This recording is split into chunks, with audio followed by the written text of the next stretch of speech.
L'océan est un endroit très mystérieux. Souvent, nous avons tendance à vouloir découvrir ce qu'il y a dans l'au-delà, alors que l'on n'a même pas réussi à découvrir 70% de la planète dans laquelle vit l'humain depuis des millions d'années. Dans ces 70% inexplorés, 80% sont dédiés à l'océan. Beaucoup d'écosystèmes sont encore inconnus alors qu'ils ne sont pas si loin, dans les profondeurs de l'eau. Pourtant, cette vastitude fascinante peut aussi engendrer une peur irrationnelle, la thalassophobie. La grandeur de ces étendues inconnues et la noirceur des abysses font des profondeurs marines un territoire aussi terrifiant que fascinant. Il y a quelques années, un jeu sous le nom d'Abzu a vu le jour. Et vous allez voir dans cette vidéo que ce qu'il y a sous nos pieds n'est pas aussi terrifiant que nous le pensons. Dans ce jeu, on incarne un plongeur mystérieux qui évolue dans un monde aquatique splendide et serein. L'objectif principal de ce voyage sera de découvrir notre propre identité tout en explorant les profondeurs de l'océan et en dévoilant les secrets enfouis sous les vagues. Contrairement à de nombreux jeux, celui-ci se différencie par son absence de combat. Il n'y a pas de danger de mort. À la place, on est immergé dans une exploration pure et apaisante. Le jeu met l'accent sur la découverte et la contemplation, permettant aux joueurs de se concentrer sur la beauté du monde sous-marin et les mystères qu'il renferme sans avoir peur d'y aller. Bien que Abzu soit relativement court, j'ai moi-même mis environ 1h30 pour le terminer, il offre une expérience profondément inspirante. Chaque moment passé dans cet univers aquatique est conçu pour provoquer la réflexion. En plongeant dans cet océan de tranquillité et de découverte, la beauté visuelle du jeu se fait ressentir, mais aussi la profondeur émotionnelle qu'il apporte. Alors, bienvenue dans cette vidéo où nous allons explorer l'immensité de l'océan.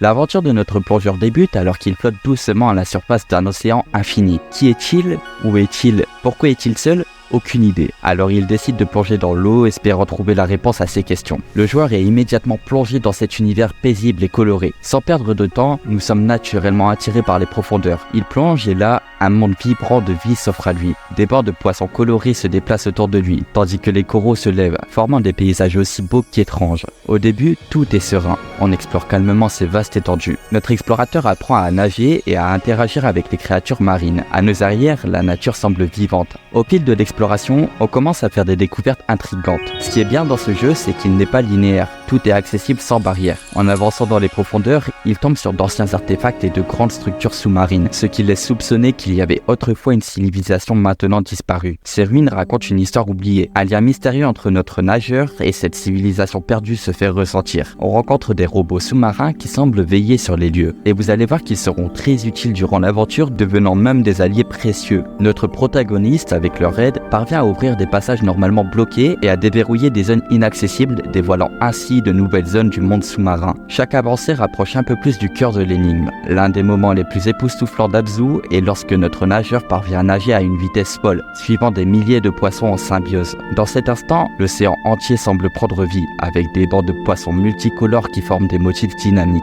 Le courant nous emporte presque en apesanteur, traversant des grottes, des récifs coralliens et des tunnels de lumière à une vitesse folle. La sensation de cette vitesse, combinée à la fluidité des mouvements et à la présence massive de vie marine, procure une sensation plus qu'intense. La musique monte crescendo à ce moment et accentue l'impression d'harmonie parfaite entre le joueur et l'océan. Le joueur se retrouve alors plongé dans des écosystèmes marins toujours plus fascinants et différents, tels que des récifs coralliens où la vie est présente à chaque recoin. Puis l'atmosphère change lorsqu'on arrive dans des grottes sous-marines sombres et mystérieuses, où seuls les plus courageux osent s'aventurer. Les abysses, quant à eux, dévoilent d'immenses profondeurs, tandis que des plaines s'étendent à perte de vue sous nos yeux. À mesure que l'on progresse, la faune marine devient plus diverse. Nous nageons aux côtés de baleines imposantes. Le fait de nager avec ces géants marins rappelle la beauté pure de l'océan, où l'immensité n'est pas synonyme de peur, mais de respect. Les baleines glissent doucement et il est impossible de ne pas ressentir un sentiment de connexion avec la nature et les créatures qui peuplent ce monde sous-marin. On croise aussi des requins effrayants et admirons la danse époustouflante de poissons lumineux. En chemin, le plongeur découvre des lieux spéciaux appelés points de méditation. Ces zones, isolées du reste du monde, offrent à notre plongeur un moment de répit. On ne peut que s'asseoir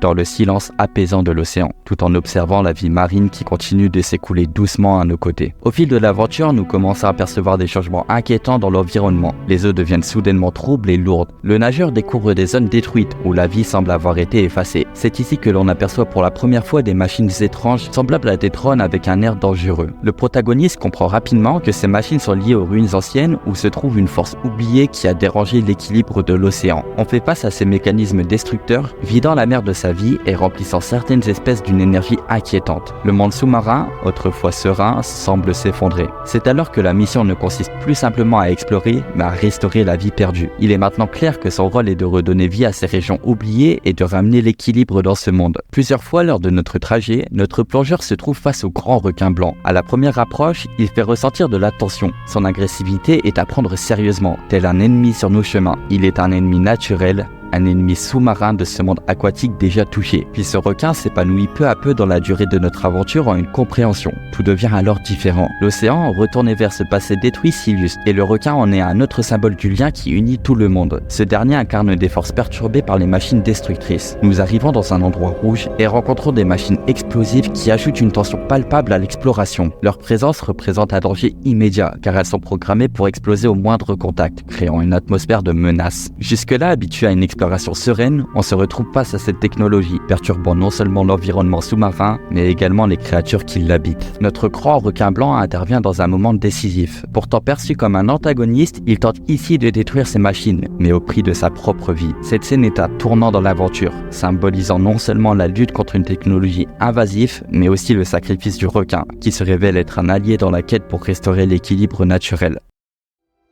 Malgré ce qui vient de se produire, nous devons continuer à avancer. Déjà pour découvrir la réponse à ces mystères, mais aussi pour venger le requin. Au fur et à mesure que l'on s'enfonce, l'immersion de celui-ci se fait de plus en plus profonde dans les abysses de cet océan d'énigmes. L'atmosphère est obscurcie par les mystères, celle des profondeurs. C'est là qu'auraient pu être nos plongeurs, mais ce que nous découvrons, ce n'est pas un tas de ferraille ou une technologie, mais dans les profondeurs, il y a la source des machines désastreuses. Celle-ci, dont on sait qu'elle perturbe nos océans, laisse entrevoir des liaisons à la civilisation perdue qui a laissé des indices à travers les ruines sous-marines qu'on a su expérimenter. Ils se rendent bien compte désormais qu'on ne rencontre pas si facilement les machines de l'oubli aussi simplement. Peut-être, en effet, notre plongeur est-il intimement lié à ces vieilles technologies, ou peut-être il est une relique de la civilisation disparue qu'on a soigneusement appris à connaître. Peut-être même qu'il est un souvenir. Toute aventure est renversée afin de restaurer l'équilibre océanique.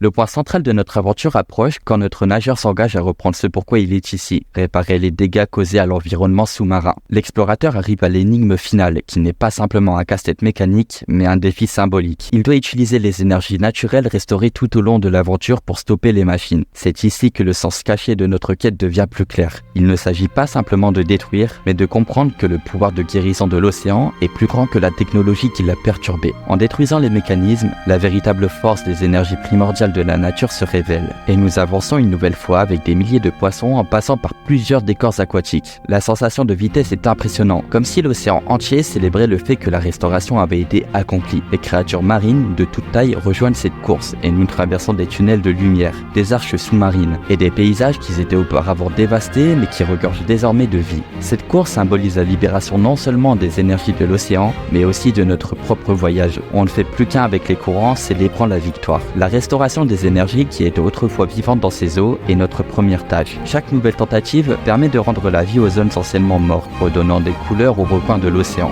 Dans ce processus, le retour du grand requin blanc, prétendu mort, à la surface des eaux réapparaît. Bien que déterminé, il s'impose comme la figure centrale de cette restauration. Le moment où l'on retrouve le requin est chargé d'émotions, rappelant que chaque être, même les plus redoutés, a un rôle crucial à jouer dans la préservation de l'harmonie naturelle. Ensemble, l'aventure se poursuit avec une compréhension plus profonde du cycle de la vie, de la mort, de la renaissance et du lien qui unit toutes les créatures marines. Peu importe le danger qu'il représente à première vue, il incarne la puissance de la nature et son retour dans cette quête de rééquilibrage. Même les créatures qui semblent à éviter ont leur place dans l'océan. Nous progressons ensemble pour réactiver ce monde en danger afin de détruire la dernière des machines responsables de la désolation, libérant ainsi les énergies primordiales de l'océan. Le requin, étant blessé, retrouve sa puissance et sa présence à nos côtés renforce l'idée que malgré les apparences, il n'est jamais un antagoniste, mais plutôt un symbole de la force brute de la nature qui contribue à la restauration de l'harmonie. C'est peut-être là la mission ultime de notre aventurier, puisqu'il ne redonne pas seulement vie à l'image de l'océan, mais réaffirme également l'équilibre qui fait effet sur les cycles de la nature où il est impossible de négliger toute force. L'aventure touche à sa fin dans une séquence intense. Après avoir restauré les énergies naturelles de l'océan, on est prêt à affronter la source de la désolation. Avec une puissance nouvelle, notre joueur utilise ses forces, ses énergies retrouvées, pour détruire les machines responsables du chaos sous-marin. Les mécanismes destructeurs, imposants et menaçants, s'effondrent sous l'impact de cette énergie restaurée, libérant ainsi l'océan de leur emprise. Dans ce moment de libération, on assiste à une véritable renaissance. Les énergies primordiales, qui étaient punies, reviennent à nouveau dans les profondeurs. Notre héros aquatique, au centre de ces transformations, redonne vie à tout l'écosystème. L'océan, autrefois endormi, se réveille. Les coraux renaissent, les poissons reviennent nombreux et les créatures marines, grandes et petites, se rassemblent à nos arrières. Nous ressentons une profonde libération, une paix retrouvée après tant de périls et de destruction. Ayant accompli notre mission, l'explorateur se fond dans cet océan redevenu florissant et la beauté de son monde restauré donne goût à un sentiment de victoire et d'apaisement.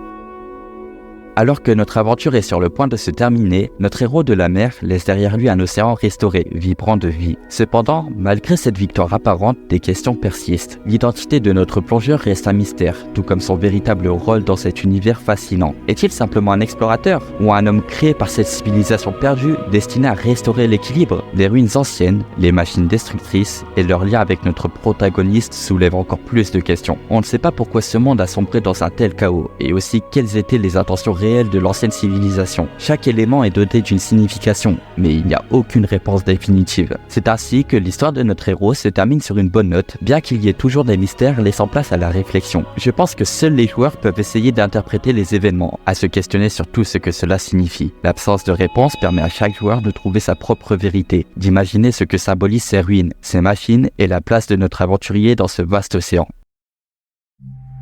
Abzu est plus qu'un simple jeu d'exploration marine, c'est un véritable remède pour les personnes souffrant de thalassophobie. Dès les premières minutes de jeu, l'environnement plonge le joueur dans un cadre apaisant. L'immensité de l'océan devient non un danger, mais une beauté. Depuis la surface, nous apprenons à nager librement et à interagir avec la faune marine, brisant peu à peu l'angoisse des profondeurs en rencontrant de majestueuses créatures telles que les baleines ou encore des poissons lumineux. Les profondeurs du monde aquatique ne se dévoilent pas comme un milieu de menaces, mais de contemplation d'une autre vie. Entre plusieurs points de méditation qui viennent briser la tension en invitant le joueur à s'arrêter pour observer l'océan dans toute sa splendeur, la beauté visuelle du jeu dissipe la peur ressentie face à des éléments tels que des machines destructrices ou le grand requin blanc. Au fur et à mesure, notre ressenti vis-à-vis de cet océan devient une progression douce qui transforme l'angoisse en curiosité. La rencontre avec cet équilibre impossible dans les eaux sombres devient donc une nouvelle méthode qui apprend à connaître l'océan plutôt qu'à le craindre. À la fin, il n'est pas une menace, mais un monde vivant. Grâce à ce voyage équipé d'une beauté visuelle autant qu'apaisante, Abzu tend à guérir la thalassophobie, à réconcilier avec les profondeurs maritimes pleines de mystères et de beauté.